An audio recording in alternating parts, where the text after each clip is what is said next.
સુરતમાં કાકા સસરા અને જમાઈના સંબંધો શર્મસાર। જમાઈએ કાકા સસરાને દુષ્કર્મના કેસમાં ફસાવી દેવાની ધમકી આપી કર્યા બ્લેકમેલ। કન્સ્ટ્રક્શન વ્યવસાયથી જોડાયેલા કાકા સસરા થયા શિકાર। જમાઈ જય ડાંગરે પોતાના સાથી પ્રશાંત પટેલ સ્મિથ સાથે મળીને રચ્યું ષડયંત્ર। મહિલા સાથેના ન્યૂડ ફોટા વાયરલ કરવાની કાકા સસરાને આપી હતી ધમકી। 5 લાખ પડાવ્યા બાદ 10 કરોડ માંગ્યા હોવાનો આરોપ। આરોપીઓએ છરી બતાવી કોરા કાગળ ઉપર લખાણ અને સહી કરાવ્યાનો આરોપ। મહિલાએ જ અડાજણ પોલીસમાં ત્રણેય સામે નોંધાવી ફરિયાદ। પોલીસે જમાઈ સહિત 3 આરોપીઓને ઝડપી પાડી શરૂ કરી તપાસ। સંબંધોને શર્મસાર કરતો કિસ્સો સામે આવ્યો સુરતમાંથી, જ્યાં કાકા સસરાને બ્લેકમેલ કરવામાં આવ્યા। જમાઈએ કાકા સસરાને દુષ્કર્મના કેસમાં ફસાવી દેવાની ધમકી આપી અને પહેલા તો 5 લાખ પડાવ્યા, પણ પછી 10 કરોડ માંગ્યા।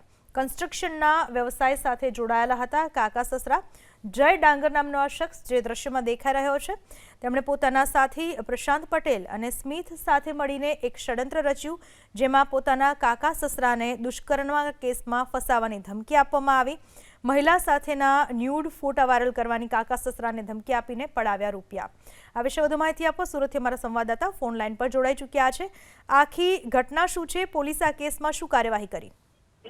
जी बिल्कुल, पुलिसे आरोपीओनी धरपकड़ करीने कायदेसरनी कारवाई करी छे, परंतु काका ससरा जमाईना संबंधो छे शर्मसार थया छे।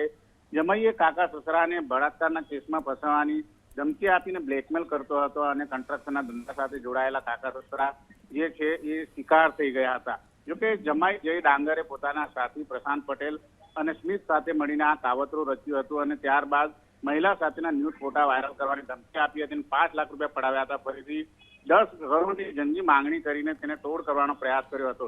જોકે આરોપીએ છરી બતાવીને ડરાવીને કોરા કાગળ ઉપર લખાણ પણ લખાવી લીધી હતી અને સહી પણ કરી લીધી હતી। ત્યારે લગાતાર ધમકીઓ આપવામાં આવતી હતી, ત્યારે આ બાબતને લઈને અડાજણ પોલીસને જાણકારી આપવામાં આવી હતી। મહિલાએ અડાજણ પોલીસમાં ત્રણેય સામે ફરિયાદ નોંધાવી છે અને હાલ પોલીસે તમામની ધરપકડ કરીને કાયદેસરની કાર્યવાહી આરંભી છે।